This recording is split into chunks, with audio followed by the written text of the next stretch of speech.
over our eyes the entire time. Is this the most fraudulent team in college football history? I say no. I say no because what Notre Dame and USC or in Utah exposed in USC were deficiencies that we had questions about all season long.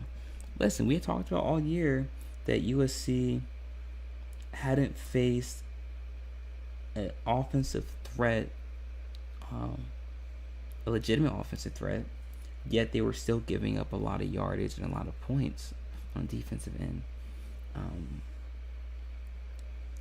Talked about the physicality on the interior, both offensively and defensively for USC, how those were still cause for concern. No one really ever questioned USC's offense because I don't think their offense really has much of a question about it. I think they're legitimate, especially their receivers and their skill positions. And personally, though they say the other analysts have said that their offensive line is questionable, I think they have a legitimate offensive line. I think their offensive line is one of the best in the Pac-12. But this is more so about their defensive woes. And obviously Utah, who has a very strong defensive line, perhaps one of the more physical teams in the Pac-12, Utah, completely exposed USC.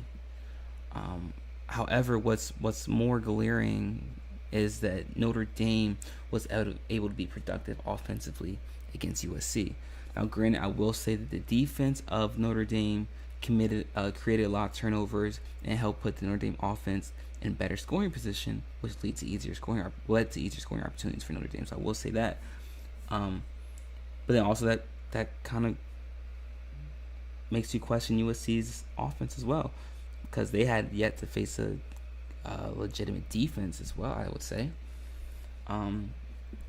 So I wouldn't say that USC was necessarily fraudulent or that they fooled us, because we did have questions about USC all along and how good they really were, especially on the defensive end.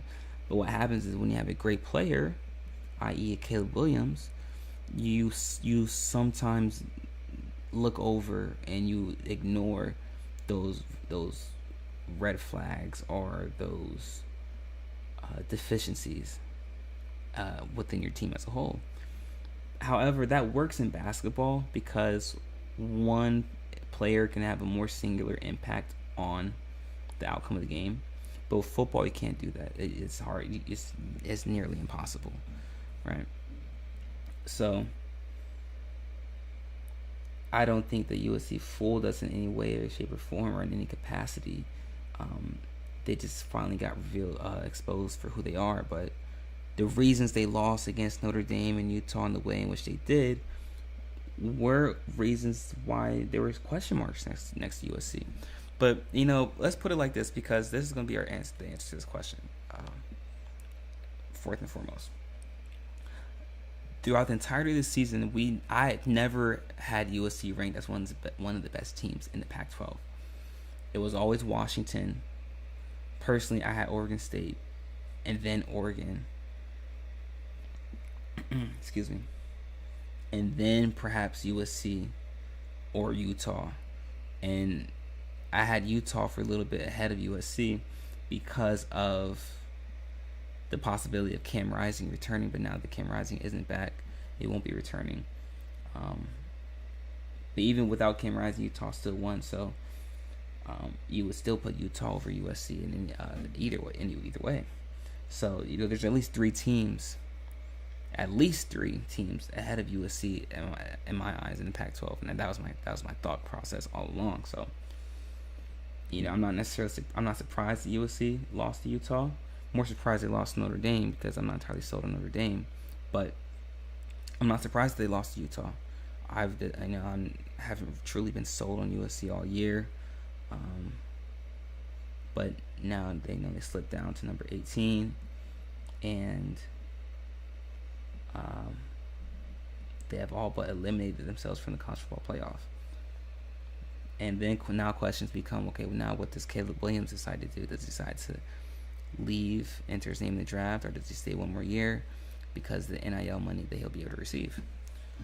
Those are questions for another day. We'll talk about that on a later episode of our show. But, sticking with the right now,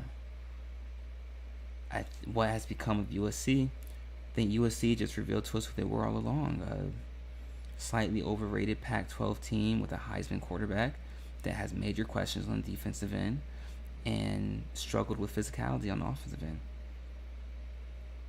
When you reflect and think back about it, those are all issues they had last year. So the issues they had last year just carried over into this year.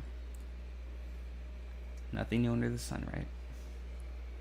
But with that being said, guys, that's it for our show for today. Thank you so much for tuning in. It's been a wonderful episode. If you haven't already, be sure to hit that like button, hit that subscribe button as well, so you guys can stay up to date on all of our latest content. And be sure to follow us on Patreon as well. You can do so by going to patreon.com, clicking on the search bar, and typing in "Sorry to Bother You" show. That way you can gain access to all of our exclusive content that we post daily. And if you'd like to support our network and our company, you can do so by following the link in the ticker below. It's streamelements.com/sorry-to-bother-you-show/tip. Once again, it's streamelements.com/sorry-to-bother-you-show/tip. None of this is possible without you guys, the fans. So we're just grateful and honored for all the support that you show us. So with that being said, guys, we'll be back again with our college football show on Wednesday, same time, 3 p.m. Eastern Standard Time. And we'll be back with our NFL show tomorrow, Tuesday, at 3 p.m. Eastern Standard Time. So, guys, we've got a lot of shows coming up. Be sure to subscribe so you can stay tuned in for the show dates and times. But with that being said, guys, we'll be back again, same time tomorrow, 3 p.m. Continue to stay safe, be vigilant.